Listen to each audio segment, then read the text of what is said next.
More than 500 million years ago, the ocean held nearly all life on Earth. There were no forests, no animals moving across land, no stable ecosystems beyond the water. What existed instead does not resemble the living world we recognize. Some organisms carried five eyes, arranged in ways that did not align with a single direction. Others moved using limbs that bent opposite to modern structures. There were bodies covered in spines, with no clear head or tail to orient them. For a time, this was not unusual. Entire groups of creatures appeared with forms that do not connect to anything alive today. Some lacked jaws, yet still functioned as predators. Others fed through structures that no longer exist in any modern lineage. When their fossils were first uncovered, they were not immediately understood. In several cases, scientists assumed the remains had been assembled incorrectly. The shapes seemed too inconsistent, too fragmented, too unlike any known anatomy to represent complete organisms. But they were complete, and for long stretches of early history, forms like these were not exceptions. They were common. The deeper the fossil record extends, the less familiar life becomes. Patterns that define modern biology begin to dissolve. Symmetry shifts. Body plans vary. Entire designs appear, persist, and then disappear without continuation. This was not a gradual refinement toward what we see now. It was something broader. In this video, we explore why prehistoric oceans were filled with unfamiliar life forms, how early conditions allowed such variation to emerge, and what changed as evolution narrowed the range of possible body designs. Before there were shapes to recognize or movements to follow, there was only a boundary, a thin and shifting surface where water met an empty sky. Beneath that surface, the world gathered itself into something that could endure. Above it, the land remained silent, exposed, and without shelter. The continents existed, but they offered little to anything attempting to persist. Bare rock stretched across vast distances, unsoftened by soil, unprotected from the constant reach of radiation descending from the sun. There were no layers of vegetation to filter the light, no atmospheric balance to soften its intensity. On these surfaces, stability could not take hold. Conditions shifted too sharply, too quickly, for fragile systems to remain intact. Below, the ocean held a different rhythm. Light faded gradually with depth, dissolving into softer gradients rather than striking with full force. Temperatures moved within narrower bounds, buffered by the sheer mass of water that resisted sudden change. Here, continuity became possible. Molecules could form, persist, and interact without constant disruption. The water itself carried what early life required, not as isolated resources, but as a continuous presence. Minerals drifted through it, dissolved and available. Chemical gradients formed along seafloors and near hydrothermal vents, creating quiet pockets of energy where reactions could repeat and sustain themselves. In these places, existence did not need to struggle against its surroundings. It could align with them. For vast stretches of time, every living structure remained within this submerged world. There was no alternative environment to move into, no parallel system developing beyond the water's edge. All variation, all adaptation, unfolded within a single encompassing medium. This confinement did not limit possibility. It redirected it.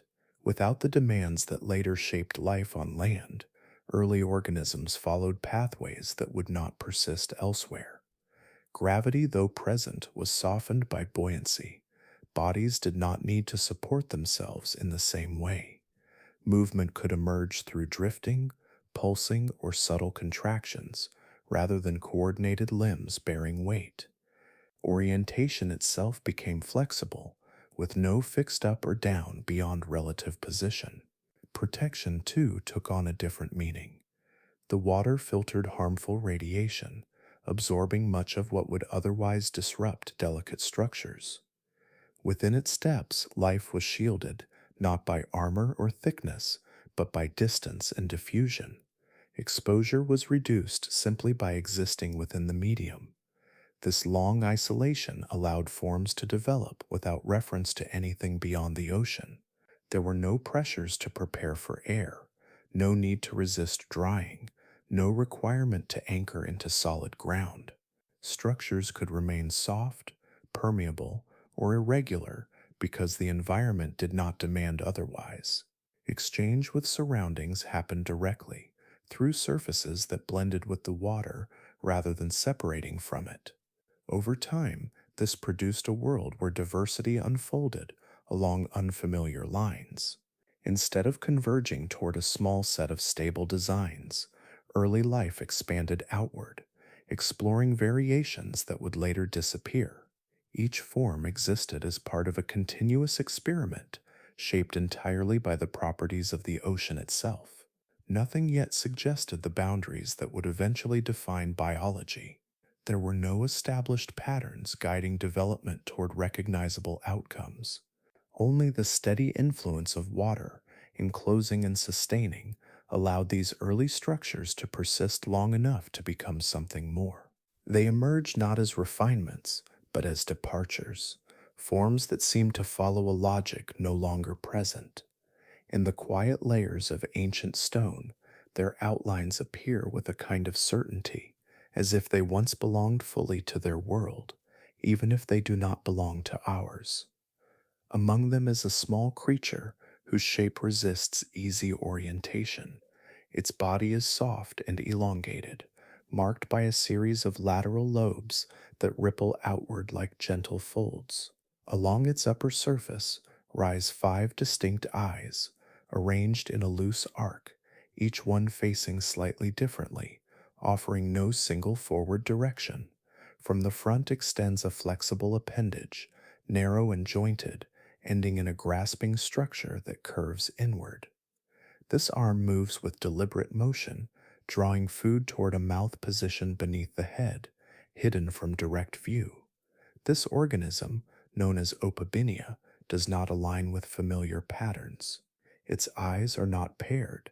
Its feeding structure is neither jaw nor limb in the way later forms would define them. The arrangement feels improvised, as though multiple solutions were attempted at once, none yet fixed into a lasting design. Movement through the water likely came from the gentle undulation of its side flaps, creating a slow, hovering glide rather than a directed swim. Nearby in the fossil record, another form appears, even more difficult to resolve. At first glance, it seems inverted, its structure challenging the instinct to assign a clear top or bottom. A row of rigid spines runs along what appears to be its back, tall and evenly spaced, giving the body a defensive silhouette. Beneath, a series of slender appendages extend downward, soft and flexible, each one ending in a delicate point. This creature, Hallucigenia, remained misunderstood for a long time.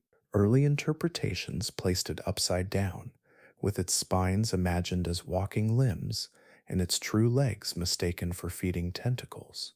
Only with closer examination did its orientation become clearer, revealing a body plan that still resists comparison. Its head is small and indistinct, lacking the defined sensory structures that later animals would rely upon. Its limbs do not resemble jointed legs, nor do they function as simple extensions. They appear as something in between, capable of gripping or stabilizing without forming a clear pattern. What connects these organisms is not just their unusual appearance, but the absence of categories that can contain them. They do not fit neatly into groups that persist today. Their features do not map onto the structures that later define arthropods, vertebrates, or any other familiar lineage in a direct and continuous way. Instead, they occupy branches that extend outward and then end, leaving no clear descendants to carry their forms forward. In this early ocean, anatomy had not yet settled into recognizable frameworks. Sensory systems, Feeding mechanisms and modes of movement were still being explored in parallel without a single dominant solution. Eyes could multiply or shift position, limbs could serve multiple roles at once, and symmetry itself could vary without consequence. These bodies were not constrained by expectations that would later narrow the range of viable designs. Their presence suggests a period when biological structure was still fluid, when the relationship between form and function had not yet been refined through long cycles of competition and survival. Each organism represents a configuration that worked within its moment, supported by conditions that allowed such variation to persist. Over time, most of these forms would fade, their designs leaving only impressions in stone. What remains is a glimpse into a phase where life did not yet resemble itself, where possibility extended further than it would again, and where creatures like these moved through the water as part of a world still deciding what it could become. There was a time when predation existed without the structures that now define it, when the act of capturing and consuming another organism unfolded through unfamiliar arrangements. The absence of jaws did not prevent pursuit or capture. Instead, it shaped a different kind of interaction, one built from components that would later disappear or transform. Within this early ocean, one of the largest known hunters moved with a steady, controlled motion. Its body extended in a segmented form, each section bordered by flexible flaps that undulated in sequence, guiding it forward through the water with a quiet efficiency. At the front, two elongated appendages reached outward, each lined with curved spines that faced inward like the teeth of a trap. These limbs did not bite or tear in the way later mouths would. They gathered. This creature, Anomalocaris, approached its surroundings with a method unlike modern predators. Its appendages swept through the water, sensing and intercepting smaller organisms, drawing them inward with a coordinated motion. Once held, the prey was guided toward a circular structure positioned beneath the head. A mouth formed from overlapping plates arranged in a radial pattern. These plates moved against one another, pressing and grinding rather than slicing, breaking down what had been captured without the presence of true jaws. The design reflects a stage where feeding mechanisms had not yet converged into a single efficient form. Instead of hinged structures capable of opening and closing with force, early predators relied on grasping, guiding, and compressing. The process was slower, more distributed across multiple parts of the body, each contributing to the act of consumption in sequence rather than in a single decisive motion. Movement and feeding were closely linked. The same appendages that secured prey also influenced how the animal positioned itself in the water. Its forward limbs could adjust orientation, stabilizing its body as it interacted with what it encountered. There was no clear separation between limbs used for locomotion and those used for capture. Functions overlapped, blending into a continuous system rather than dividing into specialized roles. This lack of specialization extended beyond a single organism. Across early marine environments, predation appeared in varied forms, each shaped by different combinations of structures. Some organisms filtered particles from the water while opportunistically capturing larger fragments. Others relied on surfaces that could absorb or entangle passing material. The boundary between feeding strategies remained fluid, with few rigid distinctions separating predator from scavenger or grazer. Without jaws, there was no single point of force concentrated at the front of the body. Instead, interaction with prey occurred across a broader area, involving multiple surfaces and motions. This distributed approach allowed for flexibility, but it also limited the kinds of prey that could be processed. Harder structures were more difficult to break, and speed played a smaller role in capture. Encounters were shaped more by proximity and chance alignment than by rapid pursuit. Over time, this arrangement would give way to more focused mechanisms.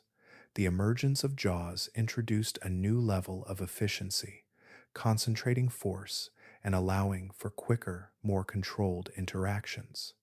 Yet before that shift, predators like Anomalocaris occupied a space where design remained open, where the act of feeding had not yet settled into the patterns that would later dominate. In this earlier phase, predation existed as a set of possibilities rather than a fixed strategy. Each organism carried its own approach, shaped by structures that no longer persist, moving through a world where even the role of a hunter had not yet taken on its familiar form. Orientation had not yet settled into a single rule.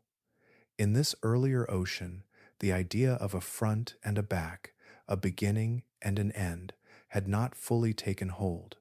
Many bodies existed without a clear direction, their structures arranged in ways that did not guide movement along a straight path, but instead allowed interaction from multiple sides at once. Some organisms displayed bilateral symmetry, a mirrored division that hinted at future patterns, where one half reflected the other along a central line. This arrangement suggested a forward movement, a gradual alignment of senses and actions toward a leading edge. Yet even within these forms, the distinction remained soft, not fully committed to a single axis. Their bodies could shift orientation with ease, drifting as much as they advanced.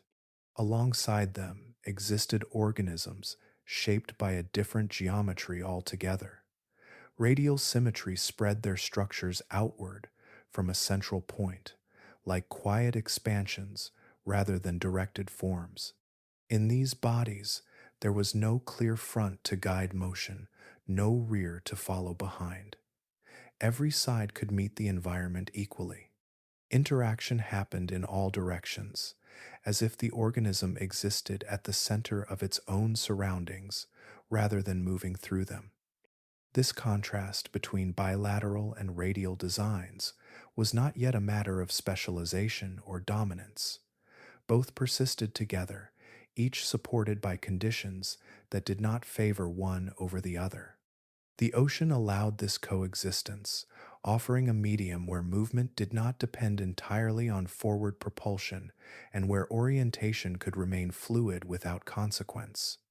Within many of these forms, the boundary between organism and environment was also less defined. Some did not rely on a dedicated mouth or digestive opening. Instead, they absorbed nutrients directly through their outer layers, their surfaces functioning as continuous interfaces with the surrounding water. Dissolved organic material passed inward across thin membranes, entering the body without a single point of entry. This method of feeding did not require complex internal pathways or specialized structures. It depended on proximity, on remaining within currents that carried what was needed. The body itself became both container and filter, allowing exchange to occur across its entire extent. Growth and maintenance unfolded slowly, guided by availability rather than pursuit. Without the need to chase or capture in a focused way, these organisms were not shaped by the same pressures that would later define anatomy. There was no requirement for concentrated sensory systems, no need for reinforced structures to support rapid motion. Forms could remain diffuse, extended, or irregular, their shapes adapting gently to the currents that moved around them. The absence of clear heads or tails reflects this earlier stage of development. A head, in later life, gathers senses and directs movement. A tail stabilizes and completes the body's form. Here, those roles had not yet become necessary. Function was distributed rather than centralized, spread across the organism instead of gathered into distinct regions. As time continued, certain arrangements would prove more efficient, especially as interactions between organisms became more complex. Direction would sharpen, Structures would specialize, and the fluid boundaries of these early bodies would begin to resolve into more defined patterns. Yet in this moment, the diversity of form remained open, shaped by an environment that allowed life to exist without committing to a single design. These bodies, which seem uncertain when viewed from a later perspective, were not incomplete. They were expressions of a world where the rules of structure had not yet narrowed, where symmetry, orientation, and even the act of feeding could take on forms that no longer persist, leaving only their quiet impressions behind. Nothing remained in place for long. Patterns formed, then softened, then shifted again, as if the ocean itself had not yet decided how to hold life in a steady arrangement. What existed was not a balanced system, but a sequence of brief alignments, each one lasting only as long as conditions allowed. In this early world, relationships between organisms were simple, yet easily disrupted. A few layers of interaction could emerge, with small forms drifting or settling, and others feeding upon them in slow succession. These chains were short, without the depth or redundancy that would later stabilize ecosystems. If one layer changed, the rest could unravel with it, leaving spaces that were quickly filled in new and unexpected ways. Nutrients did not circulate in predictable loops. Instead, they moved in pulses, carried by shifting currents or released through localized events along the sea floor. In some regions, resources would gather, allowing clusters of life to grow and expand. Elsewhere, those same resources would thin or disappear, and the structures built upon them would fade just as quietly. Temperature, chemistry, and oxygen levels could vary across relatively small distances, creating a mosaic of conditions rather than a uniform environment. A slight shift in mineral composition or a change in the flow of water could alter what types of organisms could persist in a given area. These changes did not always occur gradually. At times, they unfolded in brief intervals, reshaping entire communities before any long-term balance could emerge. Within this constant motion, unusual forms found opportunities to exist. Designs that might not endure under stable conditions could persist for a time, supported by a specific combination of factors that happened to align. A body plan suited to one chemical gradient or one pattern of movement could flourish briefly, only to vanish when that arrangement shifted. Survival was not yet tied to long-term efficiency. It depended more on immediate compatibility with the surrounding state of the ocean. Organisms did not need to outcompete every alternative. They needed only to exist within a moment where their structure functioned well enough. When that moment passed, many of them disappeared without leaving a continuing line. This fluidity extended across the entire system. There were no enduring hierarchies, no established roles that remained fixed over time. Predation, filtering, absorption, and other forms of interaction overlapped and changed as conditions shifted. The absence of stability allowed these interactions to remain flexible, with few constraints limiting how organisms could relate to one another. Gradually, certain patterns would begin to repeat more consistently. Feedback between organisms and their environment would create more stable cycles where the presence of one form supported the persistence of another. Yet, in this earlier phase, such feedback had not yet settled into lasting structures. The ocean functioned as a dynamic field rather than a fixed system, where change was not an exception but a continuous state. In that shifting landscape, life explored a wider range of possibilities than it would later sustain. Each brief period of alignment allowed different forms to appear and persist, adding to a diversity that was not maintained over long durations. What seems unusual from a later perspective was simply part of a world where stability had not yet taken hold, and where the boundaries of survival remained open and unsettled. At a certain depth in time, the pace begins to shift, not as a sudden break, but as a quiet acceleration that gathers momentum across generations. Forms that once appeared slowly, separated by long intervals, now begin to emerge in closer succession, as if the underlying processes have found new pathways to explore.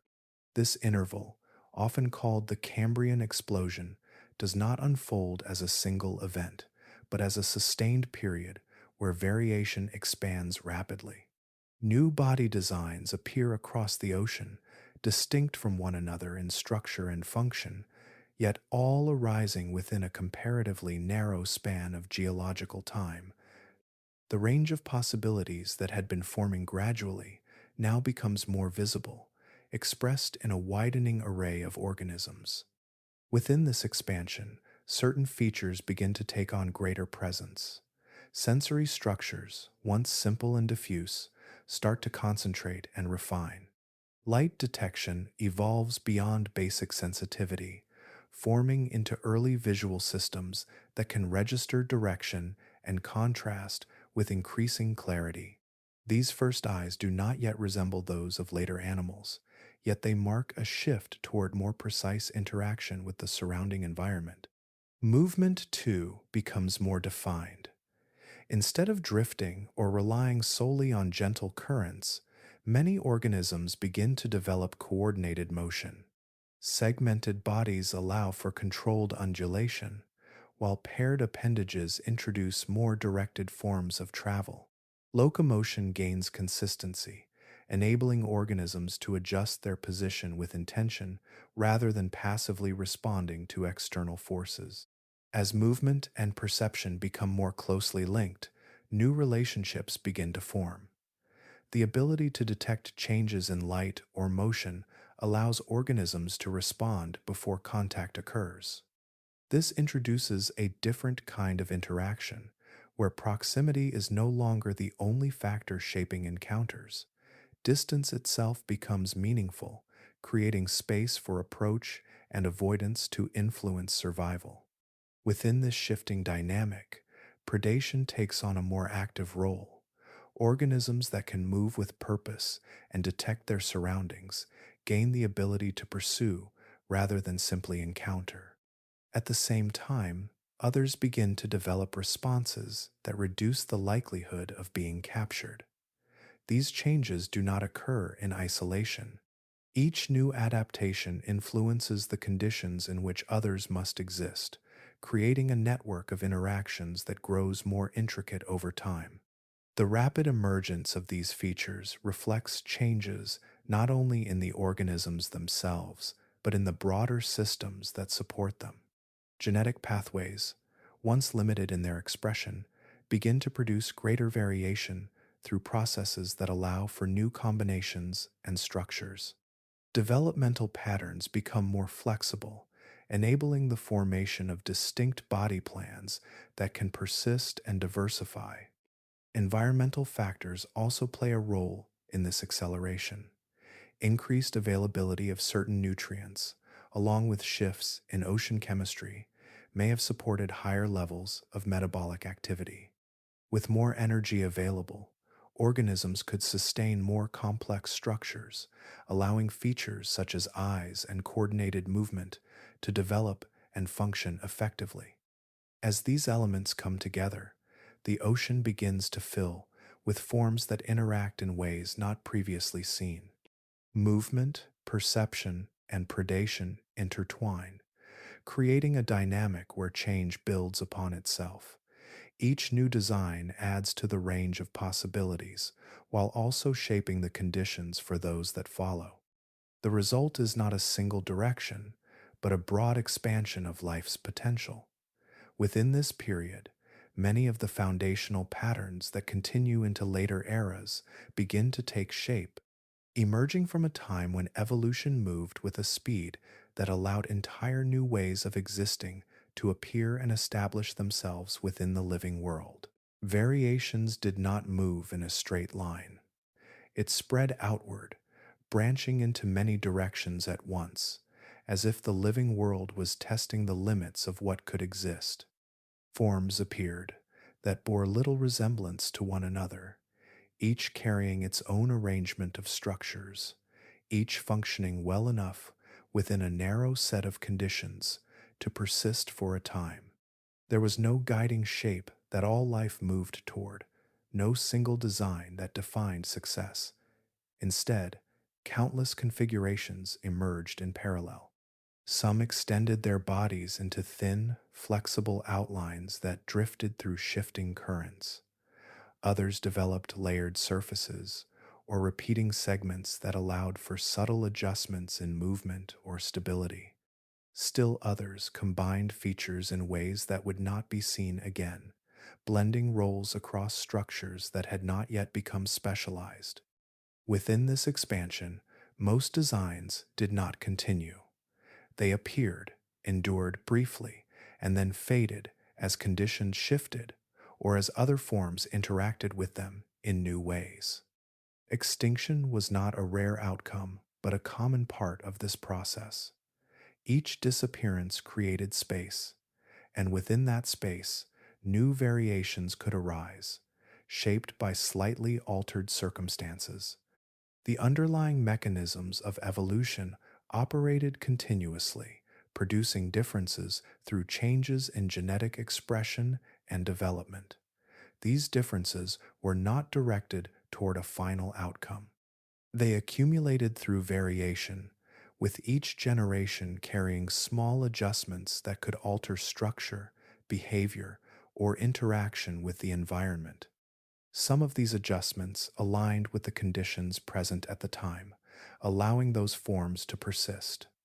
Others did not, and those lineages gradually ended. Survival, in this early context, was not tied to refinement in the way it would later become. There was no established standard of efficiency that organisms needed to meet. A structure did not need to be optimal in a broad sense. It needed only to function within a specific moment, under a specific set of conditions.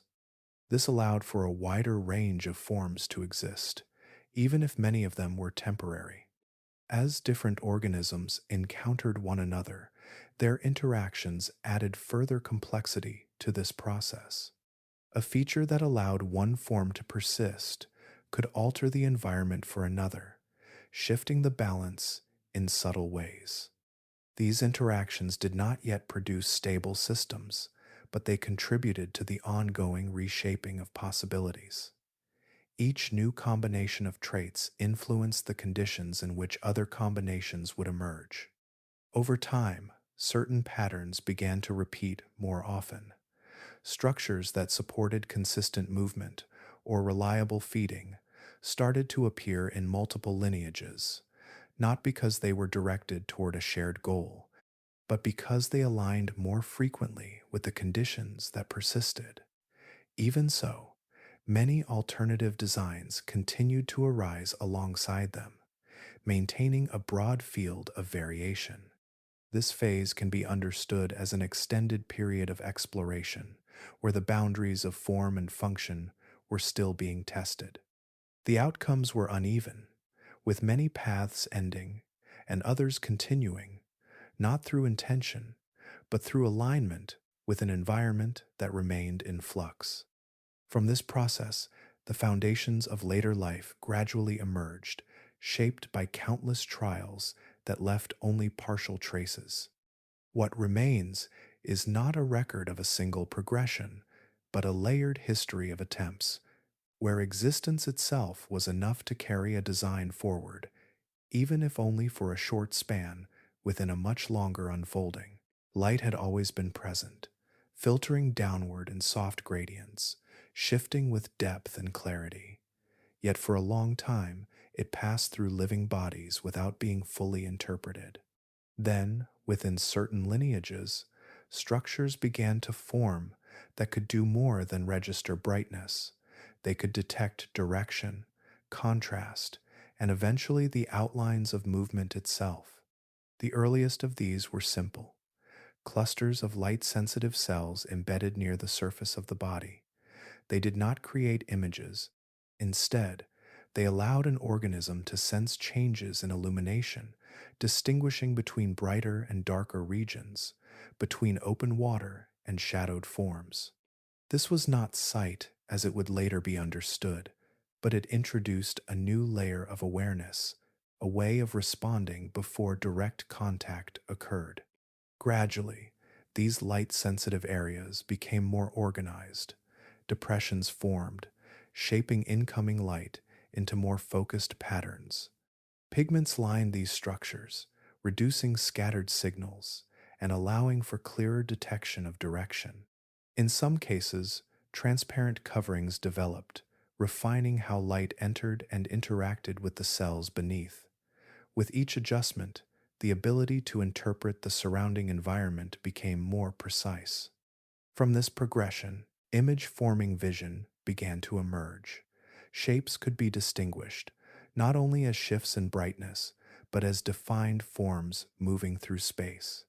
The presence of another organism could be detected at a distance, its movement tracked across the field of view. This marked a quiet but profound change in how interactions unfolded.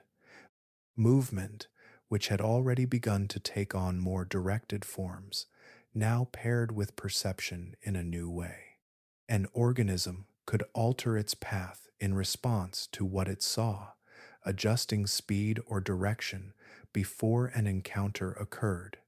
This reduced the role of chance, replacing it with anticipation. Actions could be guided by information gathered from afar, rather than relying solely on immediate proximity. As some organisms gained this ability, others responded in turn. Being visible introduced a new pressure. Forms that blended with their surroundings or that disrupted their outline became less likely to be detected. Surfaces could shift in texture or pattern, not as decoration, but as a means of reducing contrast against the background. Movement itself could become more controlled, minimizing disturbances that might reveal presence. Predation changed within this context. Instead of passive encounters shaped by drifting and alignment, pursuit became possible. A predator could identify a target, follow its movement, and adjust its approach. At the same time, prey could detect approaching threats and attempt to avoid them, altering their position in response to what they perceived. This mutual adjustment created a feedback between perception and behavior. Improvements in vision supported more effective pursuit, which in turn favored better methods of avoidance. Over time, this exchange led to increasing refinement on both sides. Structures associated with sensing and responding grew more defined, as each small advantage influenced the conditions faced by others. The development of vision did not occur uniformly across all organisms, but where it appeared, it reshaped interactions in lasting ways. It introduced distance as a meaningful factor, transformed movement into a response guided by external information, and connected organisms through a shared field of perception. From this point, evolution no longer explored form in isolation. It began to unfold through relationships that extended beyond direct contact, where seeing and being seen became part of a continuous exchange, quietly guiding the direction of change. A subtle tension begins to settle into the water, not visible in any single form, but present in the way organisms now respond to one another. Each movement carries consequence, each encounter shaped by a growing balance between approach and avoidance.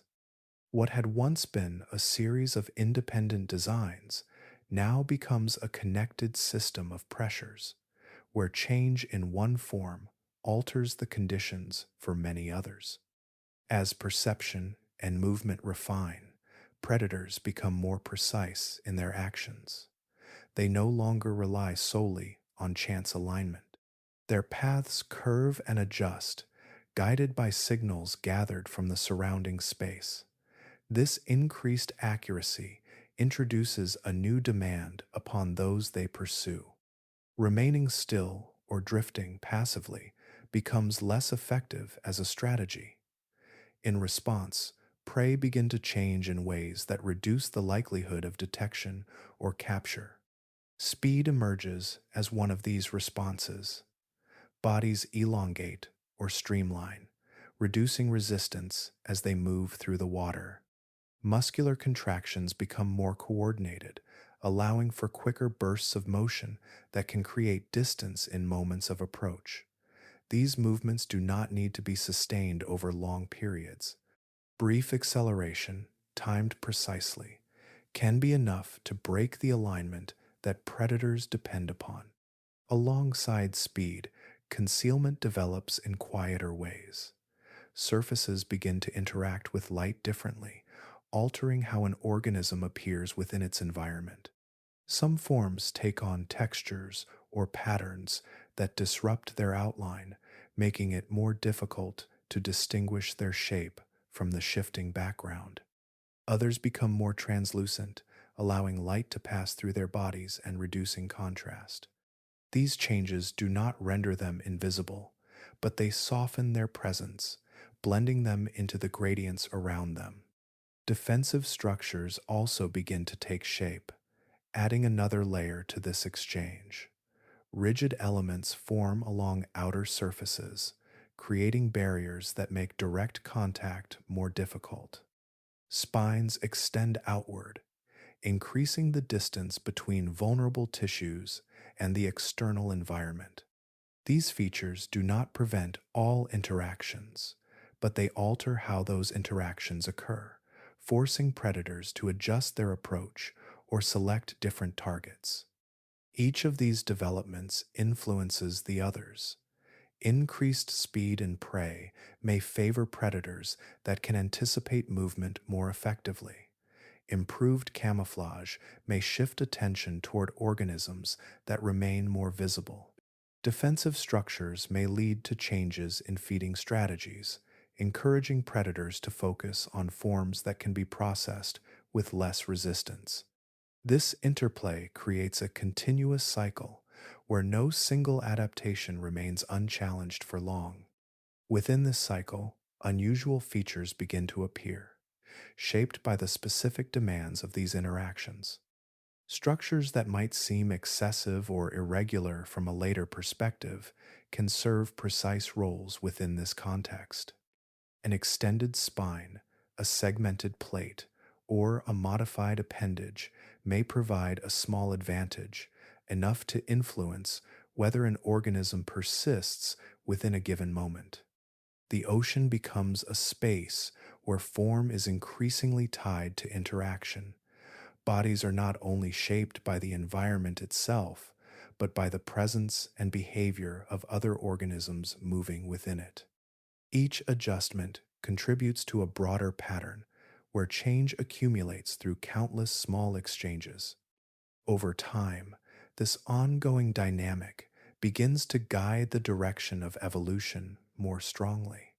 The range of viable designs starts to narrow, not through a single constraint, but through the combined influence of these relationships. What remains are forms that can respond effectively within this network, carrying forward the marks of a process where adaptation arises through constant, quiet negotiation between living systems. Hardness begins to appear where softness once dominated, not as a universal change, but as a gradual addition layered onto certain bodies. Mineral traces, once drifting unnoticed through the water, are drawn into living structures, arranged into surfaces that resist pressure and contact. This shift does not replace earlier forms, but it introduces a new way of existing within an environment where interactions have grown more precise. Among the organisms that carry this change are trilobites, their bodies divided into distinct segments that articulate with quiet flexibility. Each segment is covered by a hardened exoskeleton composed of calcite, forming a continuous shield across the upper surface. Their outlines are clear, symmetrical, and structured in a way that contrasts with the more fluid forms that came before. Beneath this protective layer, softer tissues remain, concealed yet connected to the outer frame. The presence of such armor reflects a growing need to withstand direct contact. As pursuit becomes more deliberate and encounters more controlled, vulnerability takes on a sharper meaning. A surface that can resist penetration or compression offers a way to endure interactions that might otherwise end in dissolution. Armor does not prevent all harm, but it alters the outcome of many encounters, shifting them from immediate loss to survivable contact. Spines extend this principle outward. Rather than enclosing the body entirely, they create distance, projecting rigid points into the surrounding space. These structures increase the apparent size of the organism without adding significant mass, making it more difficult for a predator to approach closely or to align its feeding structures effectively. The presence of spines changes the geometry of interaction, turning smooth outlines into irregular forms that disrupt straightforward capture. Within trilobites and other early armored organisms, these features combine in different ways. Some species develop thicker exoskeletons, emphasizing resistance and durability. Others maintain thinner coverings paired with more pronounced spines, balancing protection with the ability to move more freely. Each arrangement reflects a different response to the same underlying pressures, shaped by the specific conditions in which the organism exists. Protection, however, introduces its own constraints. A hardened outer layer adds weight and reduces flexibility. Movement becomes more deliberate, with joints and segments required to accommodate motion within a rigid framework. The smooth, continuous adjustments seen in softer bodies give way to more defined, segmented movements. Speed may decrease, and the ability to navigate complex spaces can be limited by the structure itself. Energy also becomes a factor. Producing and maintaining an exoskeleton requires resources, drawing from the surrounding environment to build and repair the mineralized surface. This investment must be balanced against the benefits it provides.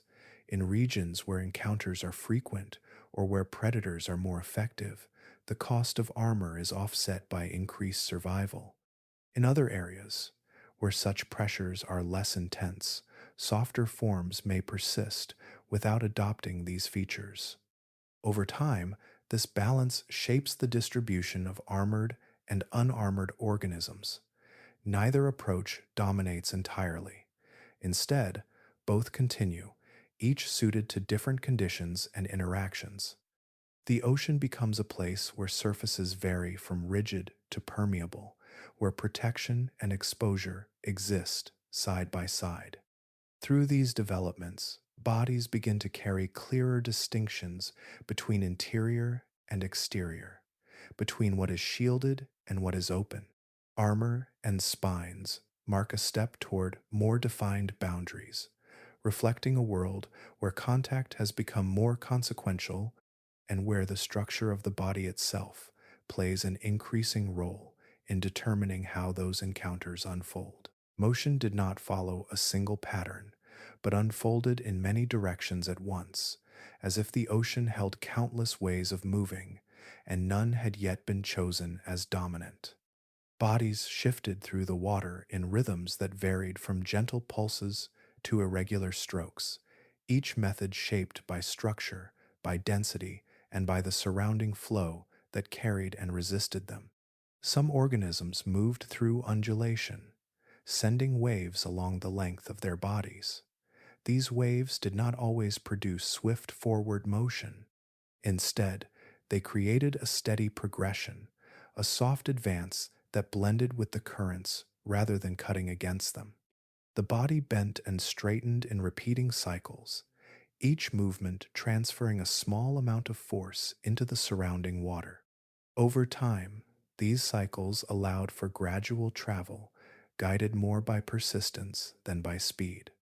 Others relied on appendages that pressed against the seafloor or the water itself.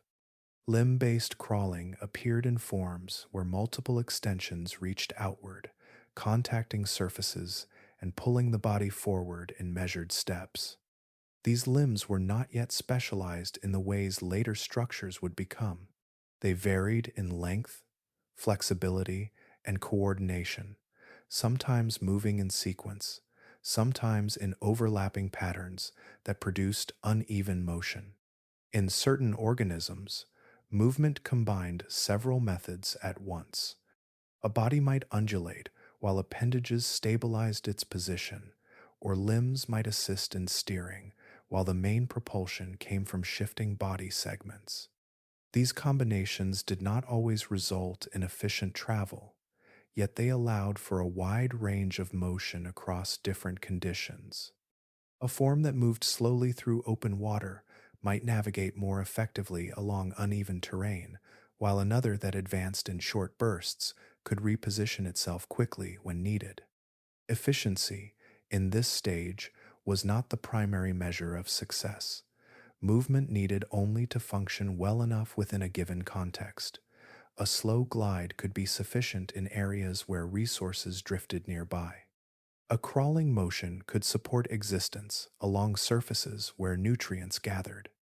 The variety of strategies reflected the diversity of environments and interactions present at the time.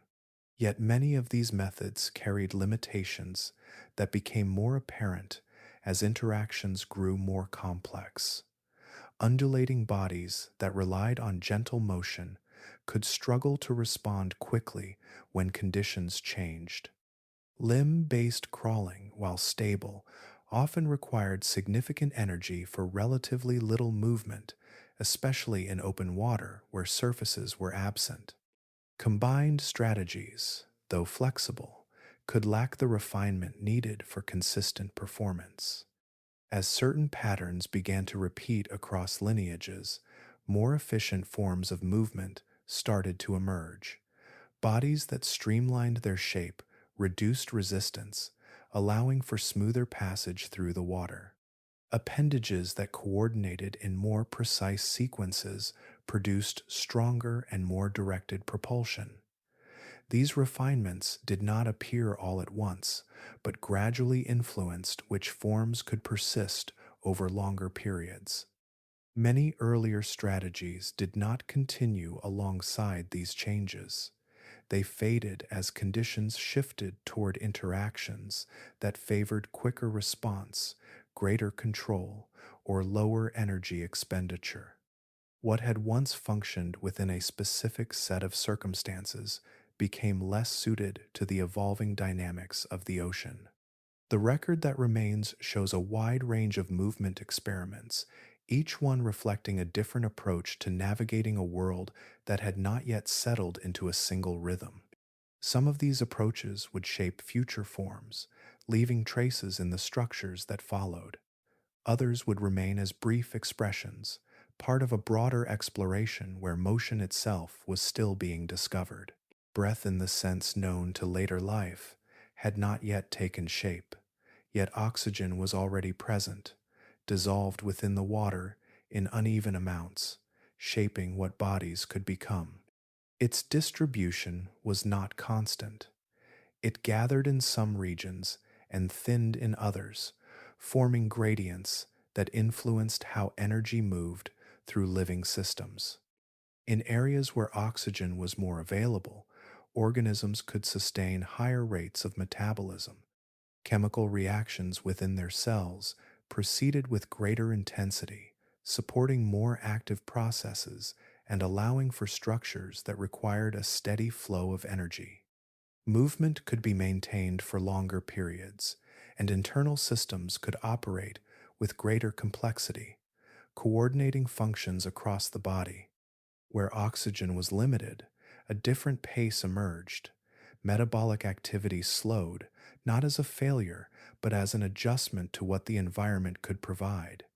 Organisms in these regions relied on processes that required less oxygen, drawing energy from alternative pathways that produced slower but steady results. Their movements tended to be more restrained, their structures simpler, shaped by the need to function within a narrower range of available energy. Size, too, was influenced by these conditions. Larger bodies require more oxygen to support the cells within them, particularly when internal systems must transport resources across greater distances. In regions where oxygen levels were sufficient, organisms could expand in scale, developing thicker tissues and more elaborate forms. In areas where oxygen remained scarce, growth was limited. Bodies stayed smaller or thinner, allowing diffusion to carry oxygen across shorter distances without the need for complex transport systems. The relationship between oxygen and structure was not fixed, but it created boundaries within which variation could occur. An organism could only develop features that its metabolic capacity could sustain. If energy demands exceeded what the surrounding water could provide, those forms could not persist. In this way, oxygen acted as a quiet constraint, shaping the possibilities available to evolving life. Activity levels followed a similar pattern. Higher oxygen availability supported more continuous motion, allowing organisms to engage more actively with their surroundings. Lower levels favored stillness or slow adjustment, where energy was conserved and interactions unfolded at a gentler pace. These differences influenced how organisms encountered one another, how they fed, and how they responded to changes in their environment. Over time, fluctuations in ocean chemistry altered these conditions. Shifts in circulation, in the balance of gases, and in biological activity itself contributed to changes in oxygen distribution. As these patterns evolved, they reshaped the landscape of possibility, allowing certain forms to expand while limiting others. This influence did not act alone. It combined with other factors, such as temperature, nutrient availability, and the growing complexity of interactions between organisms. Together, these elements formed a network of constraints and opportunities, guiding the direction of change without determining it entirely. Within this framework, early life adapted to a world where energy was unevenly distributed, where growth and activity were tied to invisible gradients within the water. Bodies formed within these limits, reflecting not only their own internal designs, but the broader conditions that allowed them to exist. What remains in stone is only a fraction of what once existed, shaped not only by life itself, but by what could endure the long passage of time. The majority of early organisms were composed of soft tissues, delicate structures that interacted easily with the surrounding water, yet left little behind once their existence ended.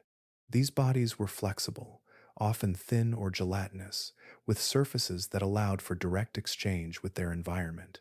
Without rigid frameworks, they could shift shape slightly, adapting to currents or settling into spaces without resistance. Their forms did not rely on hardness or mineral support, but on balance, on internal pressure, and on the quiet continuity of their surroundings. When such organisms came to the end of their lives, their structures did not persist. Soft tissues break down quickly, returning to the environment through processes that leave few lasting traces. In most conditions, nothing remains that can record their presence. Only under rare circumstances, where rapid burial or unusual chemical environments slow decay, can impressions or outlines be preserved with enough detail to be recognized. In contrast, organisms that developed harder components carried with them a greater chance of being recorded. Mineralized surfaces, shells, or exoskeletons resist decay and can endure long enough to be incorporated into sediment.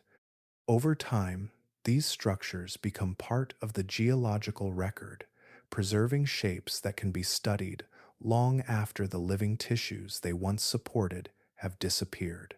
This difference creates a bias in what is known. The fossil record reflects what could be preserved, not the full range of what once lived.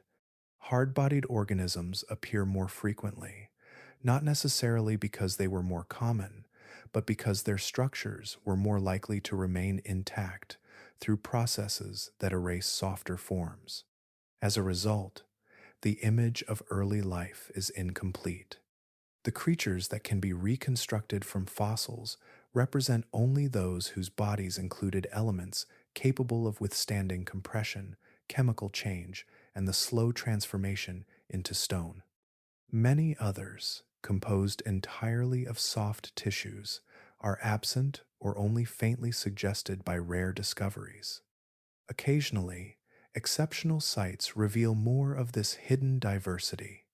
In environments where fine sediments settled quickly and oxygen levels remained low, soft-bodied organisms could be preserved in remarkable detail.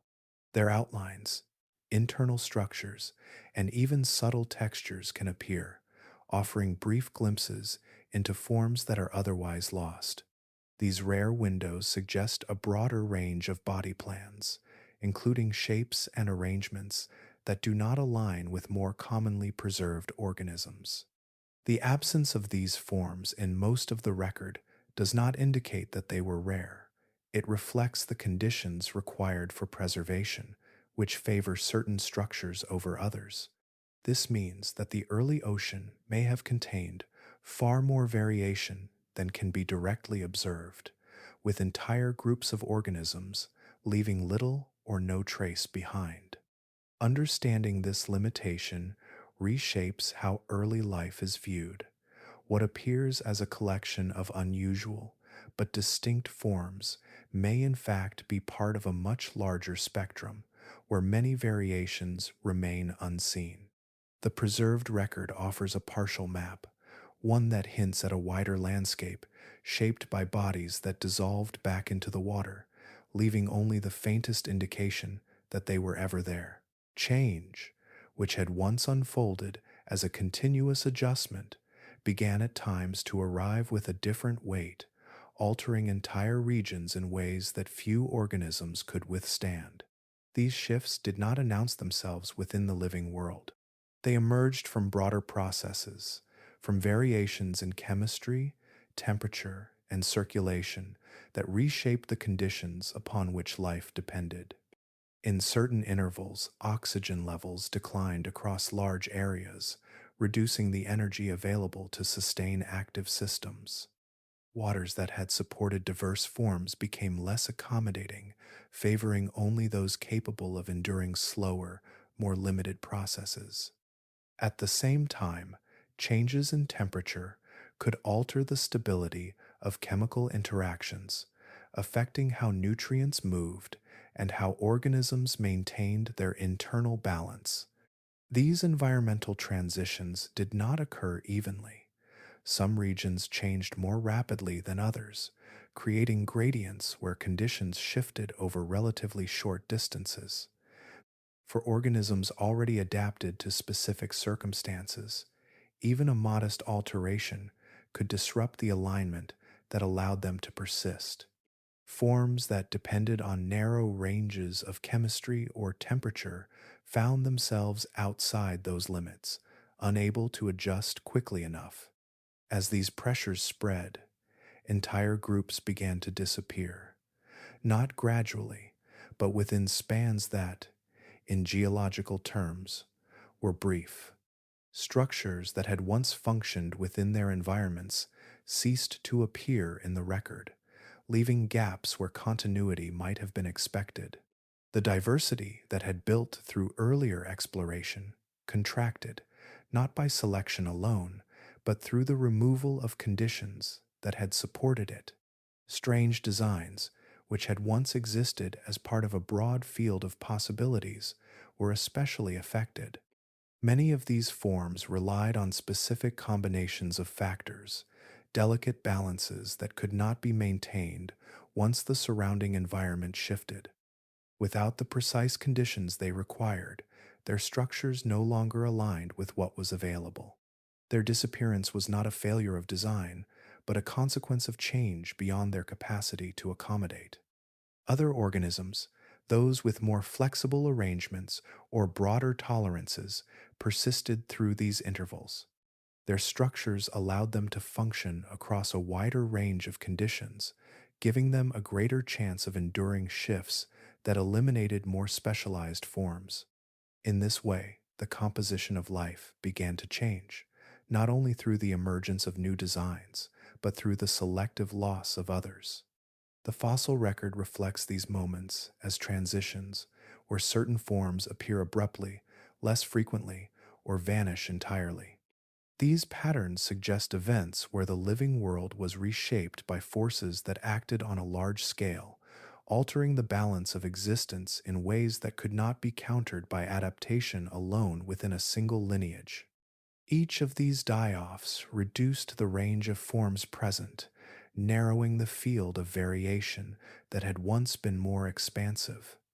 The ocean did not return to its previous state. Instead, it continued forward with a different set of organisms, each carrying traits that had allowed them to persist through the change. Within this process, the early abundance of unusual designs began to thin. What remained were forms that could endure not only the ordinary fluctuations of their environment, but also the larger shifts that occasionally redefined it. The disappearance of many early organisms marks the beginning of a pattern where survival becomes tied not only to immediate conditions, but to the capacity to remain through change itself. Gradually, the wide field of possibility begins to contract, not through a single moment of change, but through the accumulation of countless small outcomes. Forms that once coexisted across varied conditions become less frequent, their presence fading as certain structures prove more reliable within an increasingly connected system. Where earlier intervals allowed many designs to persist side by side, the balance now shifts toward those that can function with greater consistency. The ocean, once a space of loosely overlapping strategies, becomes more structured in its interactions. Organisms do not exist in isolation. Their presence shapes the conditions for others, and over time, these relationships begin to favor particular arrangements over others. Body plans that support efficient movement, effective feeding, and stable internal processes start to appear more regularly. These forms are not necessarily the most complex, but they align more closely with the demands of their environment. Energy, once distributed unevenly but tolerated across a wide range of forms, now becomes a limiting factor that influences survival more directly. Efficiency emerges as a quiet filter. Organisms that use less energy to move, to process nutrients, or to maintain their structure can persist longer within changing conditions. Those that require more resources without gaining equivalent advantages begin to decline. This does not occur abruptly, but through gradual shifts in frequency, where certain forms become less common over successive generations. As these patterns take hold, competition becomes more apparent. It does not always manifest as direct conflict. Instead, it unfolds through shared reliance on limited resources. When multiple organisms depend on the same source of energy or space, subtle differences in efficiency can determine which persists. A slight advantage in processing nutrients, a more effective method of movement, or a structure that reduces energy loss can influence outcomes over time. This growing competition shapes the distribution of life within the ocean. Areas that once supported a wide variety of forms begin to show more consistent patterns, with certain body plans appearing more frequently than others. The diversity remains, but it becomes organized around structures that meet the demands of the environment more effectively. At the same time, the range of viable designs narrows. Forms that rely on specific conditions or that lack the flexibility to adjust to changing interactions become less sustainable. Their disappearance is not always immediate, but it becomes more likely as the surrounding system favors organisms that can operate across a broader set of circumstances. The process is gradual, yet persistent. Over long spans of time, the cumulative effect is a shift from open exploration toward selective retention. The ocean continues to support variation, but within boundaries that are becoming more defined. Each surviving form carries traits that align with this evolving balance, reflecting not only its own structure, but its place within a network of relationships that has grown more intricate and more demanding. In this narrowing, the earlier abundance of unfamiliar designs gives way to a more consistent set of forms. The patterns that begin to dominate are those that can sustain themselves within a world where interaction, efficiency, and competition are now closely intertwined, shaping the direction of life in ways that extend far beyond any single organism. A new structure begins to take shape at the front of certain bodies, not as a gradual extension of earlier feeding surfaces, but as a distinct mechanism capable of opening and closing with controlled force. This development introduces jaws, a configuration that concentrates movement and strength into a single, coordinated action. It alters how organisms interact with what they encounter, transforming the act of feeding into something more direct and decisive. With jaws, capture no longer depends on guiding or enclosing alone. Prey can be seized and held with precision, then processed through repeated motion that applies pressure in a focused way. This allows for a wider range of materials to be consumed, including forms that were previously difficult to break down. The efficiency of this system lies in its simplicity, a hinged structure supported by surrounding elements that stabilize and direct its movement. At the same time, the bodies that carry this feature begin to change in other ways. Internal support structures develop, allowing for more controlled and sustained motion through the water. Musculature becomes more organized, working in coordination with these supports to produce stronger propulsion. Movement shifts toward a smoother and more continuous pattern, where forward progress can be maintained with less interruption. These organisms, early fish, move with a clarity of direction that contrasts with earlier forms. Their bodies are shaped to reduce resistance, tapering in ways that allow water to flow around them with minimal disruption. Fins extend outward, not only to provide thrust, but to guide and stabilize, enabling precise adjustments in orientation. This combination of features allows for greater speed and control, supporting interactions that unfold over longer distances. As these capabilities come together, predation becomes more efficient. A predator can detect, pursue, and capture with a level of coordination that integrates perception, movement, and feeding into a single sequence. Each stage reinforces the others, creating a system where actions are linked and refined through repetition. The result is a more consistent outcome, where success is less dependent on chance and more on the alignment of structure and behavior. Within this shifting landscape, earlier forms begin to appear less frequently. Organisms that relied on slower movement, on diffuse feeding methods, or on highly specific conditions find it more difficult to persist. The presence of faster, more capable predators alters the balance of interactions, reducing the space in which these older designs can function effectively. This change does not remove all earlier forms at once.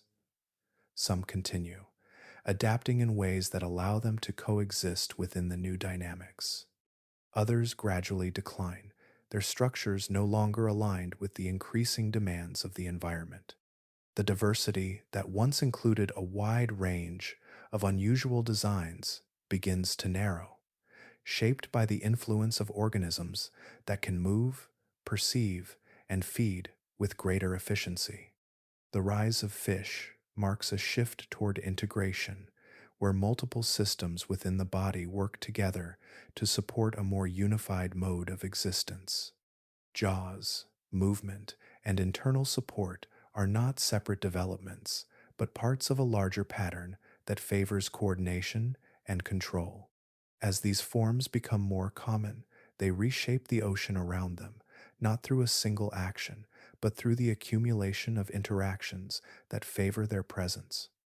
In this way, the living world continues to change, guided by structures that bring greater precision to the processes that define survival. Space begins to fill in ways it had not before, not through a sudden increase, but through the steady accumulation of organisms whose presence overlaps more frequently. Encounters that were once occasional become more constant, and the distance between one life form and another gradually narrows. In this growing density, the freedom that once allowed many designs to persist side by side becomes more limited. Resources that drifted or gathered across the ocean are now shared among more participants. Nutrients, oxygen, and space are no longer loosely distributed opportunities.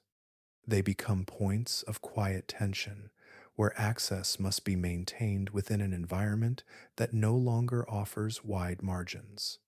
Each organism exists not only within its surroundings, but among others that rely on the same conditions. This closeness changes how variation is sustained. Designs that once persisted because they aligned with a particular set of conditions now face additional pressures from the presence of others. A structure that functions adequately in isolation may not hold its place when competing for the same resources. Small differences in efficiency begin to matter more, shaping which forms can remain over time. The broad exploration of body plans, which once unfolded across many directions, starts to contract. Variation does not disappear, but it becomes guided by constraints that favor consistency. Forms that require fewer resources, that move more effectively, or that process nutrients with greater precision gain a subtle advantage. Over many generations, these advantages accumulate, influencing which designs become more common. In this shifting balance, diversity begins to change in character. Instead of a wide range of distinct body plans, differences appear within shared frameworks. Organisms may vary in size, in surface features, or in specific adaptations, but their underlying structures align more closely with patterns that have proven reliable. Variation continues, yet it operates within narrower boundaries. Interactions between organisms also grow more structured. Feeding relationships, once flexible and overlapping, become more defined as certain forms specialize in particular roles. This specialization reflects not only internal design, but the position an organism occupies within a network of connections. Each role is shaped by what is available and by how others interact within the same space. As these relationships deepen, the influence of competition becomes more persistent. It does not always appear as direct confrontation. Often, it unfolds quietly, through differences in how efficiently organisms use what is available. Those that can sustain themselves with less expenditure, or that can adjust more effectively to subtle changes, are more likely to continue. This process gradually filters the range of possibilities. Designs that fall outside the emerging patterns become less frequent, not because they are inherently flawed, but because they do not align as closely with the conditions shaped by this growing network. What remains are forms that fit within the balance that has developed, carrying structures that support their place within it. The ocean, once open to many directions of exploration, becomes more organized in its patterns. Variation persists, but it is guided by the demands of coexistence, where each organism's presence influences the conditions for others. Through this quiet shift, life moves from a phase defined by broad experimentation toward one shaped by the ongoing refinement of function within a shared and increasingly crowded world. Time carries the ocean into a quieter transformation, one that does not announce itself through a single event, but through a gradual reordering that becomes visible only when looking across long spans. The patterns that had formed through earlier interactions begin to shift again, not toward greater variety, but toward a different kind of balance. During the Devonian, marine ecosystems change in structure, their internal relationships becoming more tightly connected and more defined. The roles that organisms occupy within these systems are no longer as fluid as before. Feeding patterns, movement, and distribution begin to align into more consistent arrangements, shaped by interactions that have grown increasingly stable over time. Within this emerging structure, many earlier groups begin to fade. These are not always the most fragile or the least developed, but often those whose designs were suited to conditions that no longer persist. As the ocean reorganizes, the specific combinations of factors that once supported them become less common. Without those conditions, their presence diminishes, leaving gaps that are not filled by direct replacements, but by forms that operate differently. At the same time, fish continue to expand in both number and variety. Their bodies, already shaped by integrated systems of movement, perception, and feeding, align closely with the demands of these reorganized ecosystems.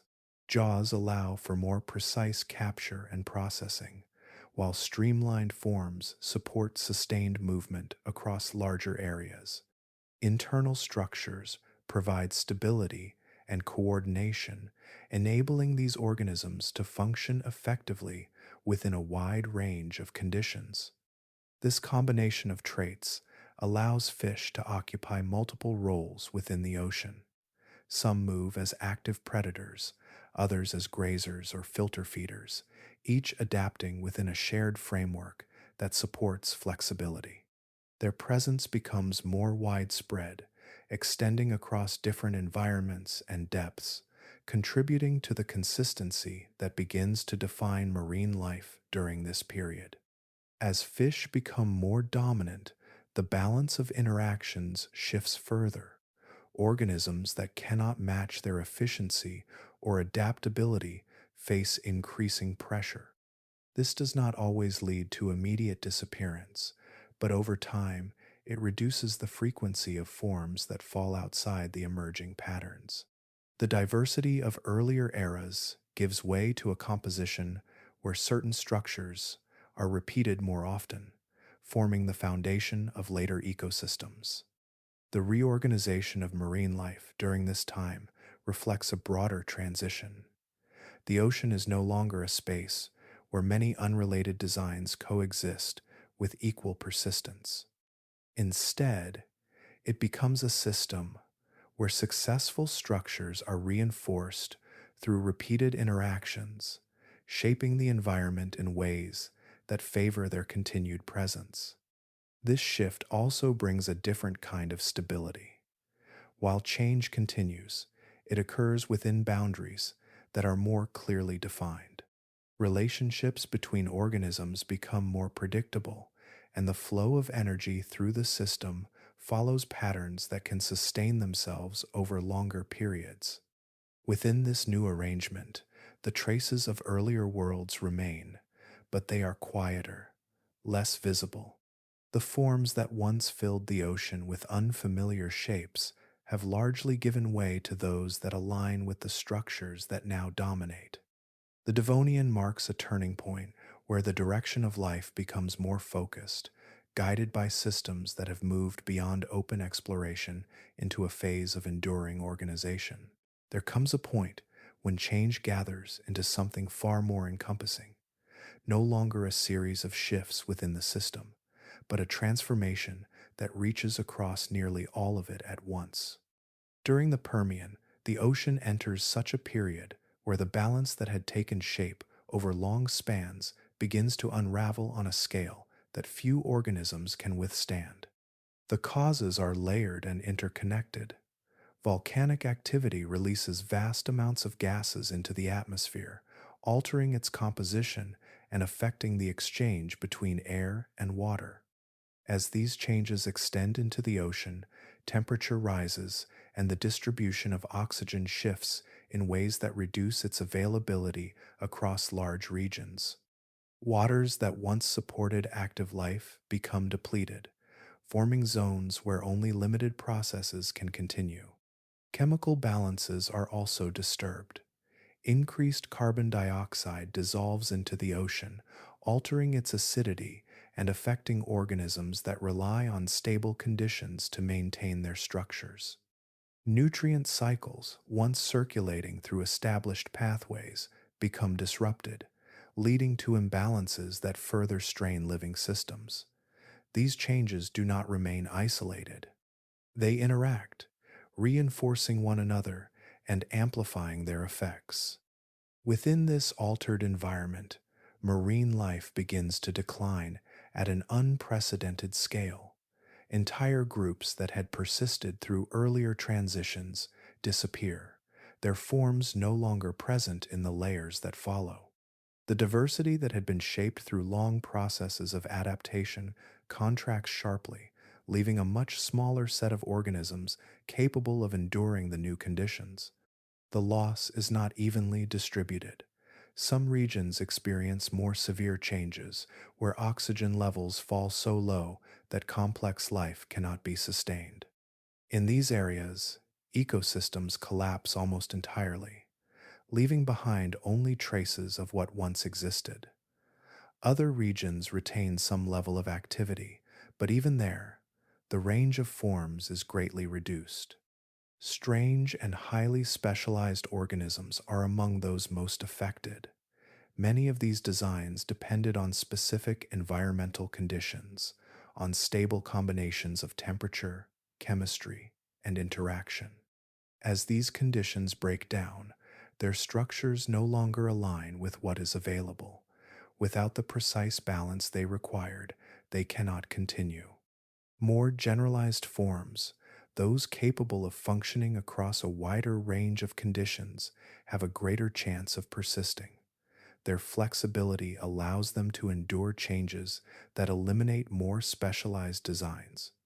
Even so, survival is limited. The scale of the event reduces the overall presence of life, creating a world where absence becomes as defining as what remains. The fossil record reflects this collapse as a boundary, a transition marked by the disappearance of many familiar forms and the abrupt reduction of diversity. Layers that once held a wide range of organisms give way to those that contain far fewer, indicating a shift that reshaped the entire system. In the aftermath, the ocean is quieter, not in sound, but in complexity. The networks of interaction that once connected many forms are simplified, leaving fewer pathways through which energy and matter move. The structures that remain carry the imprint of this event, shaped by their ability to endure when so much else could not. This period stands as the most extensive loss in the history of marine life, a moment when the range of possibilities narrowed dramatically. The world that follows is not a continuation of what came before, but a reconstruction built from the fragments that remained, carrying forward only a portion of the diversity that once filled the ocean. After such a widespread loss, what follows is not an immediate return to complexity, but a slow reoccupation of space, shaped by what remains, rather than by what once existed. The ocean begins to fill again, yet the forms that appear carry a different character, reflecting the structures that endured through the collapse. The organisms that persist are not random fragments. They are those whose designs could tolerate a broader range of conditions, whose internal processes remained stable despite the changes that removed so many others. From these survivors, new lineages begin to extend, not by recreating what was lost, but by modifying what continues. This distinction shapes the direction of recovery. Evolution does not begin again from an open field. It proceeds from a narrowed foundation where certain pathways remain available and others are no longer accessible. The earlier diversity of forms, including many that followed unusual or highly specific designs, does not reappear in the same way. Their absence reflects not only the loss of the organisms themselves, but the disappearance of the conditions that once supported them. As new structures develop, they do so within the limits set by the surviving lineages. Genetic and developmental patterns inherited from these forms guide what can emerge, influencing how bodies grow, how they organize, and how they interact with their environment. This continuity ensures that recovery builds upon what is present, rather than returning to earlier possibilities that have already been removed. The ocean gradually regains complexity, but it unfolds along a different trajectory. Ecosystems begin to form again, with interactions that become more structured over time. Feeding relationships, movement, and distribution reestablish themselves, yet they do so within a system that is less open to the wide range of variation seen before the collapse. Certain features become more prominent during this recovery. Efficient movement, coordinated feeding mechanisms, and stable internal systems are carried forward and refined, as they were part of the structures that allowed survival through the previous changes. These traits influence the composition of the new ecosystems, shaping which forms become more common. The absence of earlier experimental designs is noticeable in what does not return. Forms that once appeared disconnected from later lineages, with structures that seem to follow different principles, are largely absent from the recovering world. Their disappearance is not replaced by equivalence. Instead, the space they once occupied is filled by variations of surviving forms, each adapting within a more limited range of possibilities. This process leads to a more consistent set of body plans, where variation exists within established frameworks rather than across entirely separate designs. Diversity remains, but it is expressed through differences in function, behavior, and minor structural changes rather than through entirely distinct forms. Over time, this recovery creates a world that is both renewed and altered. Life continues, expanding into available spaces and rebuilding connections between organisms. Yet it carries the imprint of the collapse in the patterns that persist. The ocean becomes a place where continuity is defined by survival, where the future is shaped by those forms that endured, and where the range of what can exist has been quietly, but permanently, narrowed. As the ocean settles into more enduring patterns, the space for wide variation becomes quieter, not because change has ended, but because it now unfolds within boundaries that are more firmly held in place. The earlier openness, where many forms could arise and persist for a time, gives way to a system where stability itself shapes what can continue. Ecosystems that once shifted rapidly begin to maintain their structure over longer intervals. Relationships between organisms, refined through repeated interaction, create feedback loops that support consistency. Nutrient cycles become more regular, movement patterns more predictable, and the distribution of life more organized. Within this steadiness, each role is supported by others, forming networks that resist disruption. This stability limits the emergence of radically different designs. A new structure does not develop in isolation.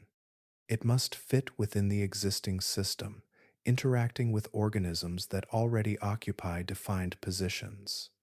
If a form diverges too far from what the system can accommodate, it struggles to establish itself, not because it cannot function at all, but because it cannot integrate into the surrounding network. At the same time, certain designs begin to dominate across multiple environments. These forms are not identical, but they share underlying patterns that have proven reliable. Streamlined bodies, coordinated movement, efficient feeding mechanisms, and stable internal systems appear repeatedly, carried forward through lineages that continue to refine them. Their success reinforces their presence, making them more common within the ocean. As these designs become widespread, they shape the conditions for further change. New variations tend to emerge as modifications of existing structures rather than entirely separate arrangements. Evolution continues to produce diversity, yet it does so within frameworks that have already demonstrated their effectiveness. This creates a form of continuity where innovation builds upon what is already established. The pace of visible change slows as a result, not because evolution has ceased, but because the differences between successive forms become more subtle. Adjustments in size, proportion, or function accumulate gradually, often without producing entirely new body plans. The dramatic contrasts seen in earlier periods become less frequent, replaced by a quieter refinement that unfolds over longer spans. Competition within stable ecosystems also reinforces this pattern. Organisms that already align well with their environment maintain their position, making it more difficult for alternative designs to replace them. Efficiency, reliability, and compatibility with existing interactions become key factors in determining persistence. Novel forms must not only function, but also compete within a system that already favors established patterns. Over time, this leads to a narrowing of possibilities. The range of viable designs remains broad in a general sense, yet in practice, it is guided by the structures that dominate.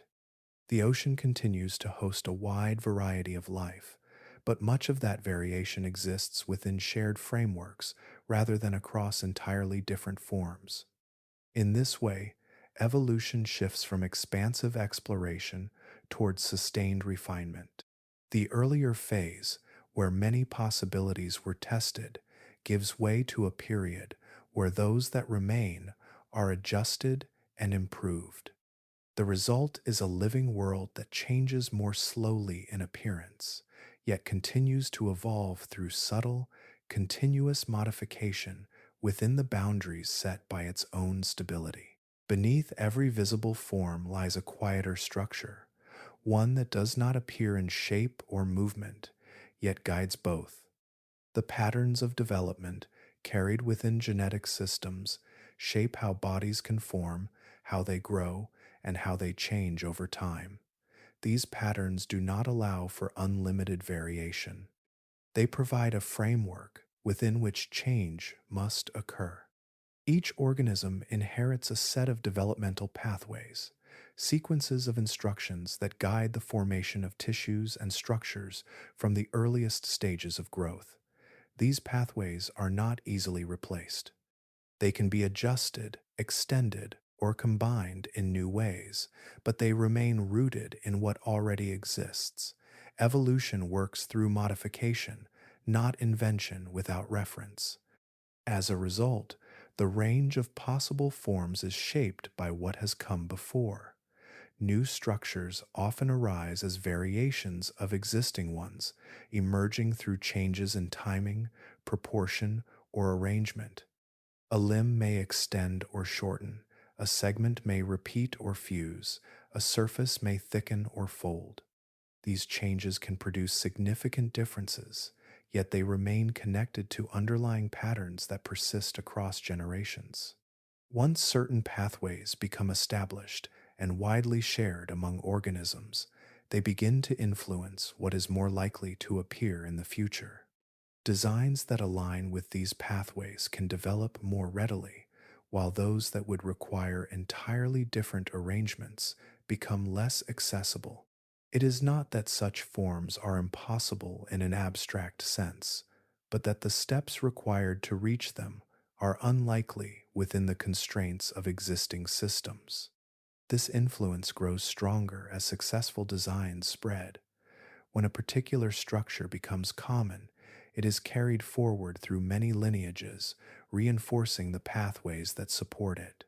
Over time, these pathways become the basis for further variation, shaping the direction of change in ways that are consistent with what has already proven effective. At the same time, earlier possibilities can become increasingly distant.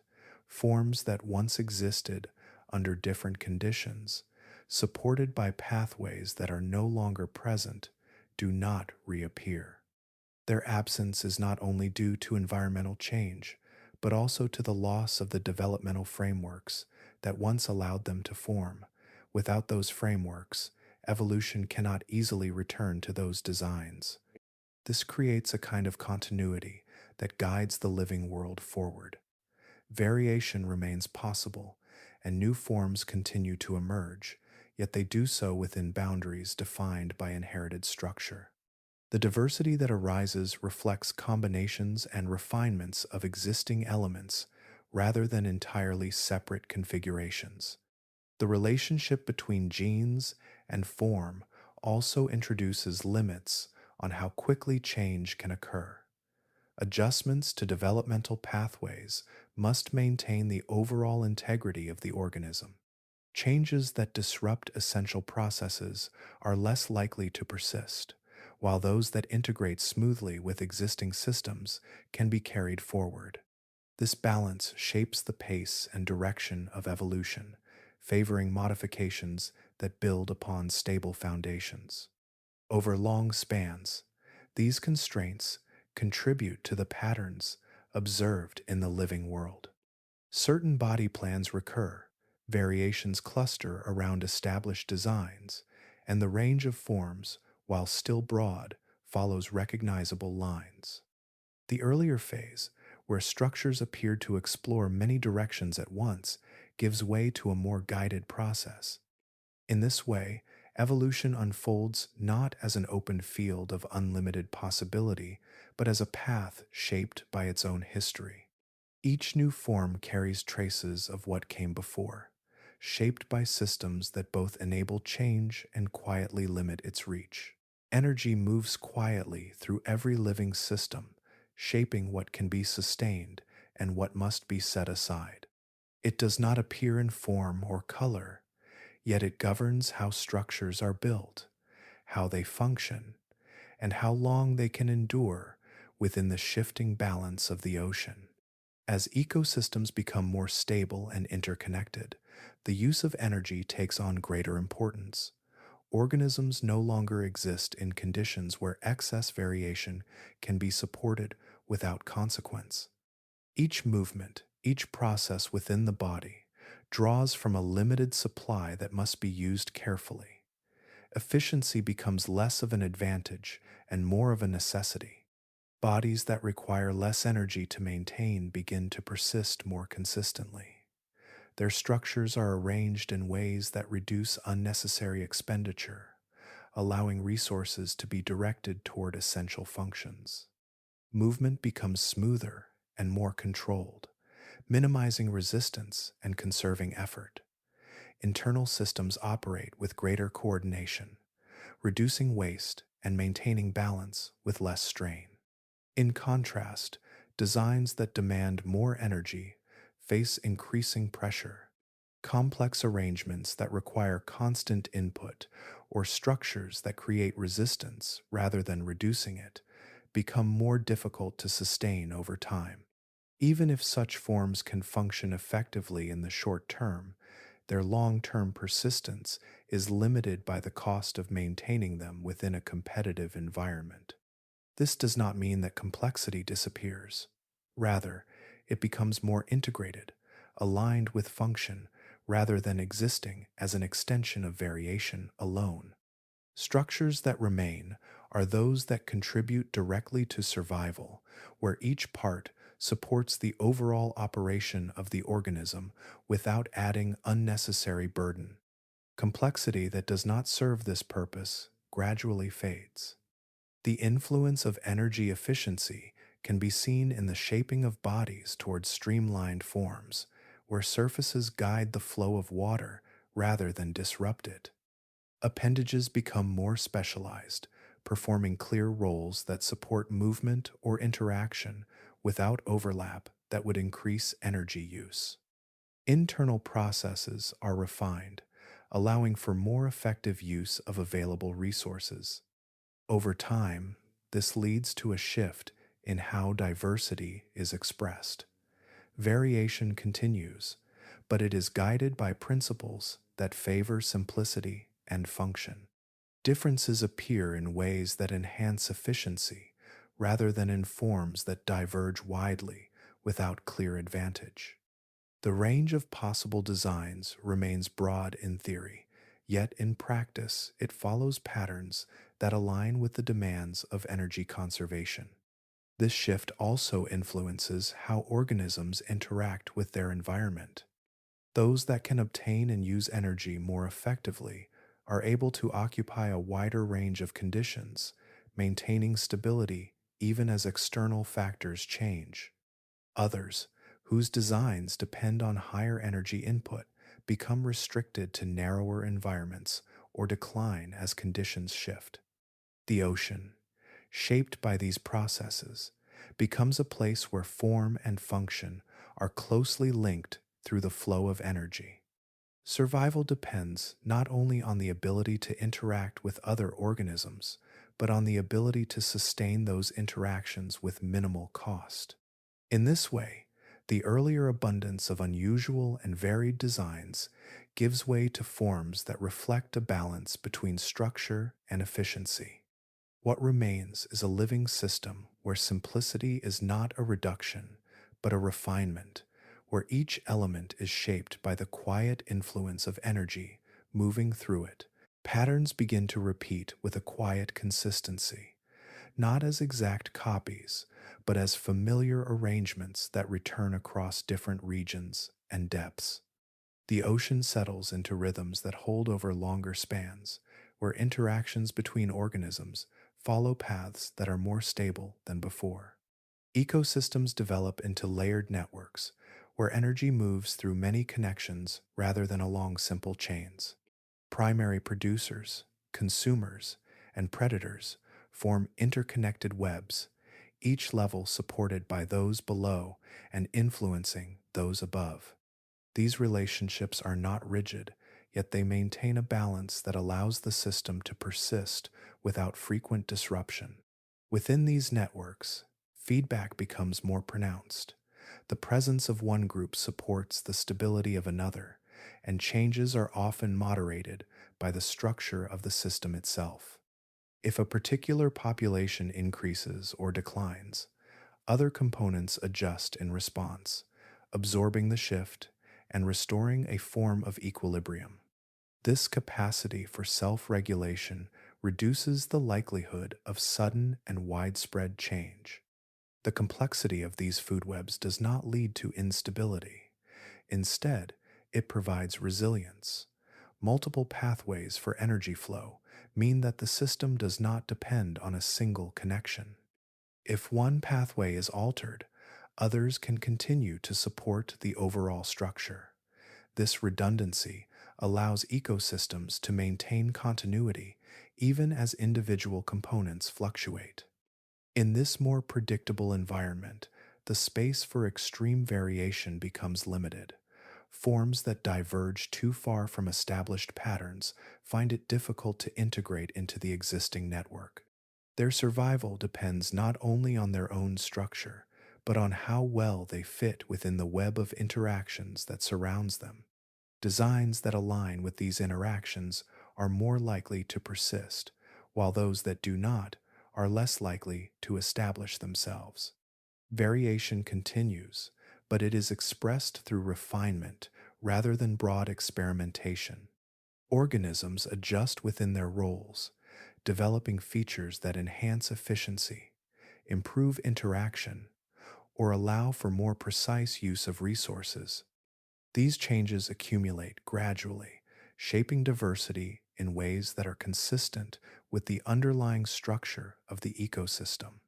The predictability of the ocean also influences how organisms distribute themselves across environments. Habitats become more defined, with certain forms associated with particular conditions that remain relatively stable over time. This organization reduces overlap in some areas, while increasing specialization in others, contributing to the overall balance of the system.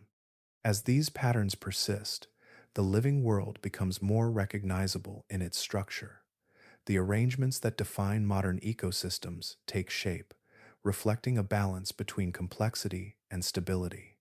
While change continues, it unfolds within a framework that limits how far variation can extend without disrupting the system.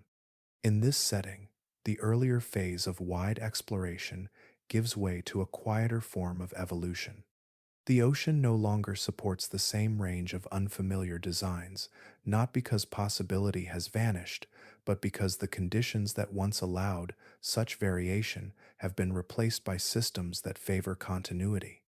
What remains is a world where interactions are sustained through balance, where diversity exists within established patterns, and where the flow of life follows pathways that, while intricate, are guided by a stability that has gradually taken hold.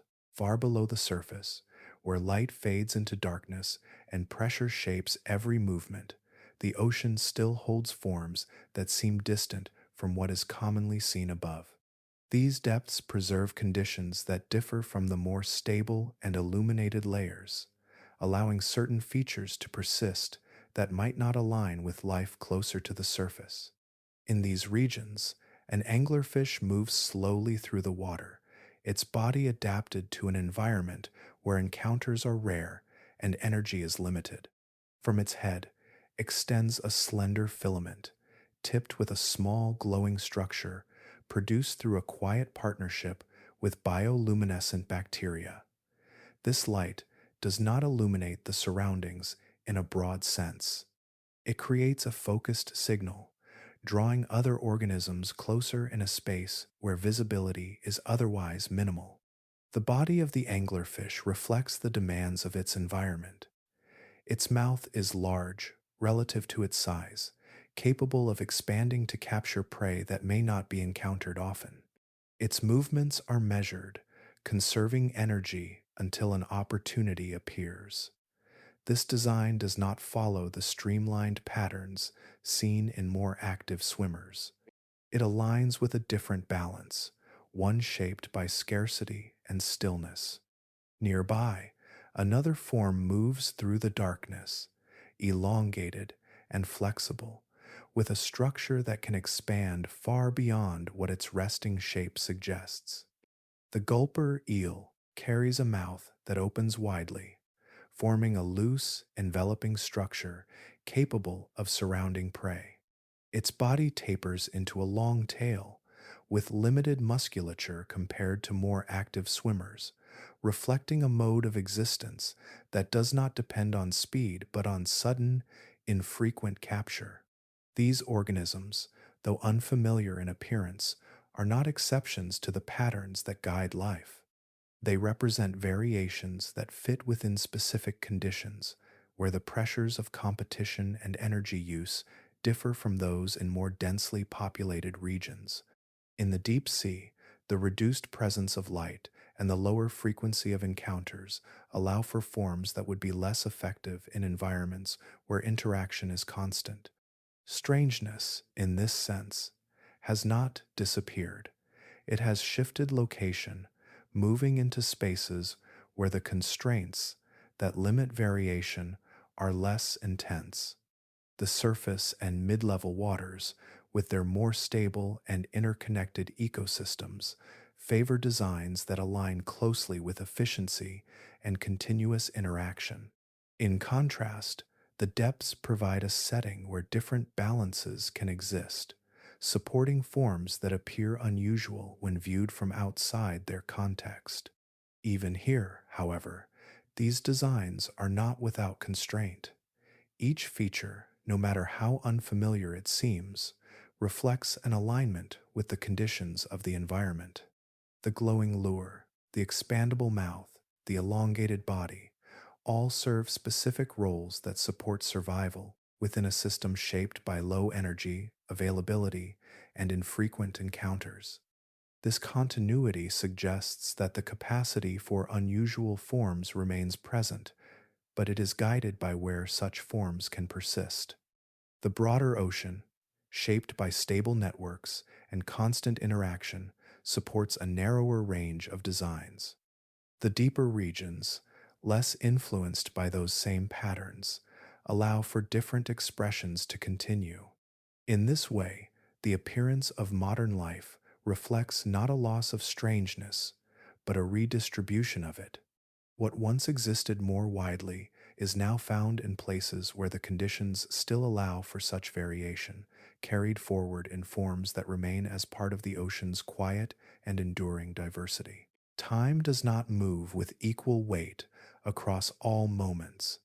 There are periods where change seems to gather quickly, where forms appear and vanish within relatively short spans.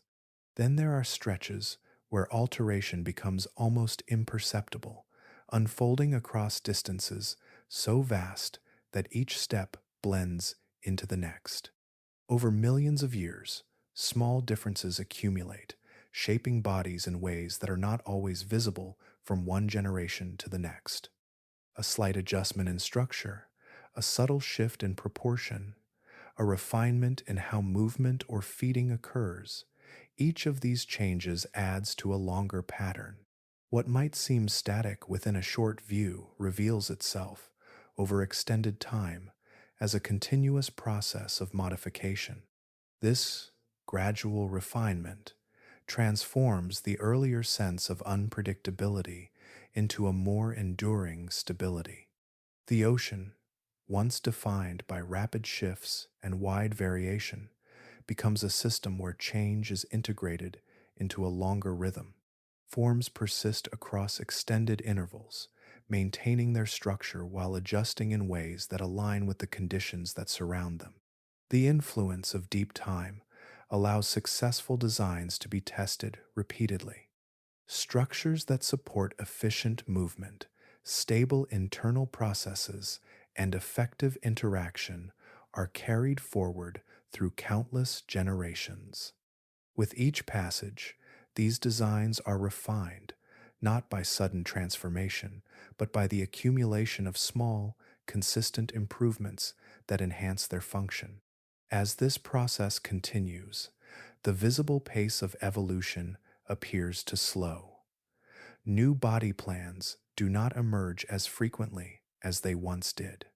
Instead, variation is expressed through more subtle changes within established frameworks. Differences in size, shape, or behavior may become more pronounced, yet they remain connected to underlying structures that have persisted over long spans. This does not indicate that evolution has diminished in its activity. The processes that generate variation continue, and selection still shapes which forms endure. What changes is the scale at which these differences become apparent. Over shorter intervals, the living world appears stable, its patterns repeating with only minor adjustments. Over longer intervals, those adjustments reveal a continuous transformation. Deep time also allows ecosystems to maintain their structure across vast durations.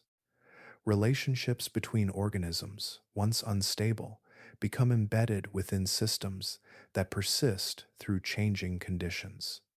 These systems are not fixed, but they adjust gradually, absorbing shifts without losing their overall form. This continuity reinforces the patterns that guide life, making large-scale disruptions less frequent. Within this extended framework, the earlier phase of broad experimentation becomes a distant foundation. The diversity that once emerged rapidly has been shaped and narrowed through long periods of refinement. What remains is a set of forms that have been tested across time, each carrying structures that have proven capable of enduring. The role of deep time is not to halt change, but to distribute it across a scale that is less visible in the moment. Evolution continues, but it unfolds with a quiet persistence, shaping life through increments that only reveal their full significance when viewed across the vast expanse of Earth's history. Between the layers that remain, there are spaces where nothing is recorded, intervals where the trace of life has been softened or erased before it could be held in stone. These gaps are not empty in the sense of absence, but in the sense of silence, where processes that once unfolded leave no direct mark. Fossilization depends on conditions that occur only occasionally. An organism must be buried quickly, shielded from decay, and preserved within sediments that can capture its structure before it dissolves or disperses. Even then, the outcome is uncertain. Compression, chemical change, and time alter what remains, shaping the record into something that reflects both the original form and the processes that preserved it. Because of this, what is known is uneven. Some environments produce abundant fossils, preserving a wide range of organisms within a relatively short span. Others leave little behind, either because conditions were not suitable or because the forms present were less likely to endure. This creates a record that is patchwork, composed of areas of detail surrounded by regions where information is limited or absent. Soft-bodied organisms are especially affected by this limitation. Without rigid structures to resist decay, their tissues break down quickly, returning to the environment before they can be preserved. Their forms may leave only faint impressions, or none at all, depending on how rapidly conditions change after death. As a result, entire groups can exist without leaving a clear trace in most parts of the fossil record. Occasionally, exceptional sites provide a different view. In these rare conditions, fine sediments settle gently and oxygen levels remain low enough to slow decomposition. Under such circumstances, even delicate structures can be captured, revealing outlines, internal features, and textures that are usually lost. These glimpses suggest a diversity that extends beyond what is commonly observed, hinting at forms that differ significantly from those preserved more frequently. The presence of these rare discoveries indicates that the early ocean may have contained a broader range of organisms than the record alone can show. Many designs, particularly those composed of soft tissues or lacking mineralized components, may have been widespread, yet left little evidence of their existence. Their absence in the record does not mean they were absent from the world. This understanding reshapes the view of early life. The organisms that are known represent those that could be preserved, not the entirety of what once lived. The strange forms that appear in the record may be only a portion of a larger array, where additional variations existed but did not endure through the processes required for fossilization. Over time, this incomplete picture becomes part of how the past is interpreted. Each discovery adds detail, but also reveals the limits of what can be known. The gaps remain, not as errors, but as inherent features of a record shaped by preservation rather than by presence alone. Within those gaps, the possibility remains that earlier oceans held forms even more unfamiliar than those already found.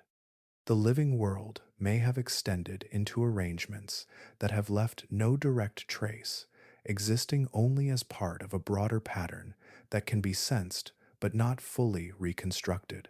There was a span in Earth's history when the living world had not yet settled into familiar patterns, when forms emerged without the constraints that later systems would impose. The ocean during this time did not reflect the structured balance seen in later ages. It held a wider range of possibilities, where variation extended into shapes and functions that would not persist beyond this early phase.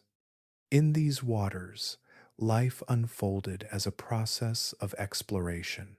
Structures appeared that did not follow consistent rules, where symmetry could shift, appendages could take on unfamiliar roles, and bodies could be organized in ways that did not align with later designs. These forms were not guided by established frameworks. They existed within a space where the boundaries of what could function had not yet been defined through long periods of selection. This phase was shaped by conditions that allowed such variation to emerge. Ecosystems were less interconnected, and the pressures that later limited form were not yet fully developed. Without tightly structured interactions, organisms could persist even if their designs were not aligned with long-term efficiency. The environment provided enough stability for survival, while still allowing a broader range of forms to exist simultaneously. As these organisms interacted, patterns began to form, though they were not yet fixed.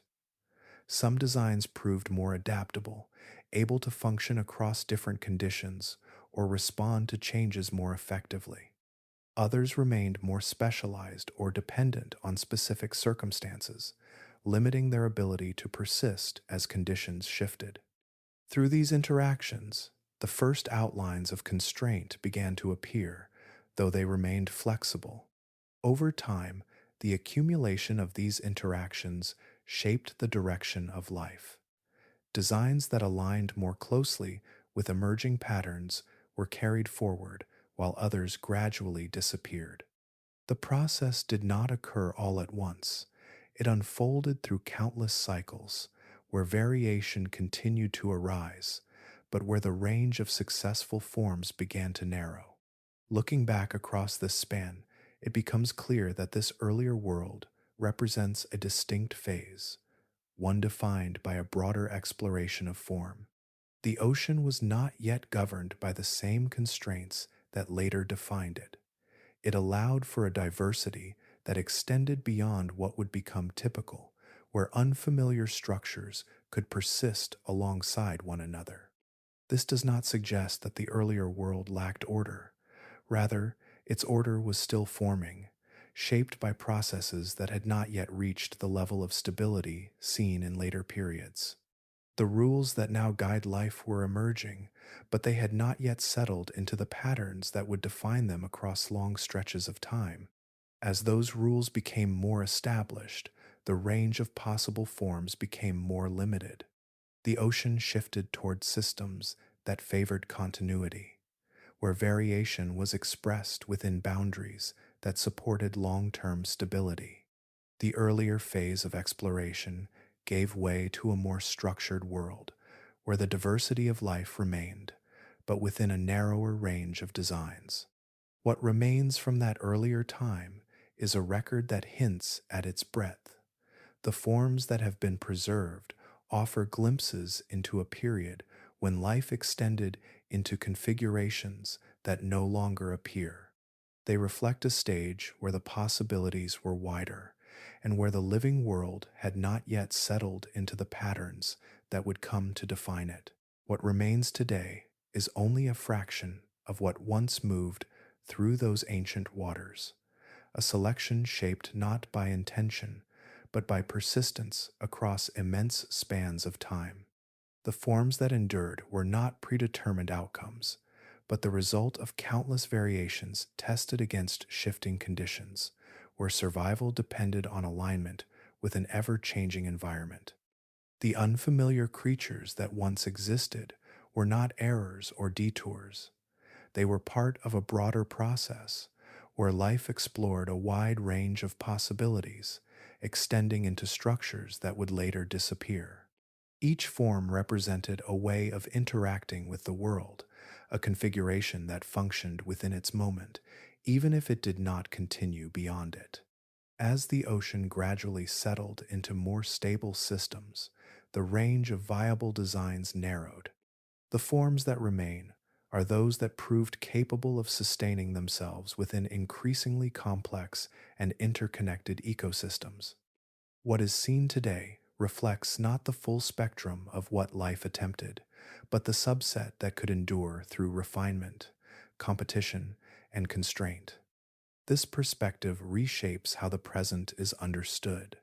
The organisms that now appear familiar carry within them a long history of selection, shaped by conditions that filtered out other possibilities. Their structures reflect continuity, built upon patterns that have persisted and adapted across deep time. The absence of earlier forms is not a sign of failure, but a result of the processes that shaped which designs could continue. Looking back toward those earlier oceans, the sense of difference becomes part of a larger continuity. The strange arrangements, the unfamiliar symmetries, and the varied structures belong to the same unfolding process that led to the present. They are connected through a sequence of changes, where each phase contributes to the next, even as certain forms vanish along the way. In this way, the past does not stand apart from the present.